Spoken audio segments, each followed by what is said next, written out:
ભાવનગરમાં ચર્ચિત ડુપ્લિકેટ દારૂ મામલે અત્યાર સુધીનો સૌથી મોટો અને ચોંકાવનારો ખુલાસો સામે આવ્યો છે. જેણે આ જીવલેણ અને બનાવટી દારૂ બનાવ્યો હતો તે મુખ્ય કારીગરનું જ આ દારૂ પીવાના કારણે મોત નીપજ્યું છે. આ સમગ્ર કૌભાંડ સામે આવ્યા બાદ પોલીસે કડક વલણ અપનાવીને 21 જેટલા બુટલેગરો સામે સત્તાવાર રીતે ગુનો નોંધી આગળની તપાસ હાથ ધરી છે.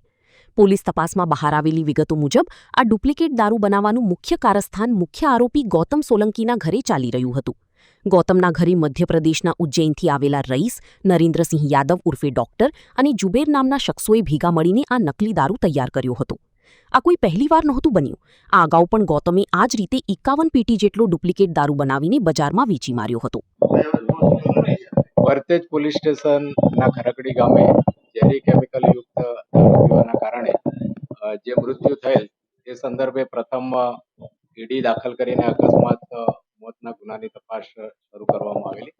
તે સંદર્ભે આજે ફરિયાદ દાખલ કરવામાં આવી છે સરકાર તરફે અને કુલ 21 ઇસમો વિરુદ્ધ નામજોગ ફરિયાદ દાખલ કરવામાં આવેલી છે. પોલીસ ઇન્વેસ્ટિગેશન ચાલી રહ્યું છે. હાલ આ જે ગુનો દાખલ થયેલો છે એની તપાસ સ્ટેટ મોનિટરિંગ સેલ ટીમને આપવામાં આવી છે. તપાસ દરમિયાન પ્રાથમિક જે અમારી પાસે માહિતી છે અને જે વિગત છે એ પ્રમાણે 12 માણસોને રાઉન્ડ અપ કરવામાં આવેલા છે અને તપાસની જે બાકીની પ્રક્રિયા છે એ પ્રક્રિયા હાલ ચાલુ છે.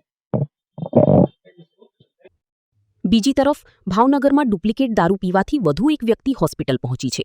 શહેરના ઘોઘા સર્કલ વિસ્તારમાં આવેલ ટીવી કેન્દ્ર પાસે રહેતા 54 વર્ષીય અવિનાશભાઈ કાંતિભાઈ ડાંગરની તબિયત અચાનક બગડી હતી.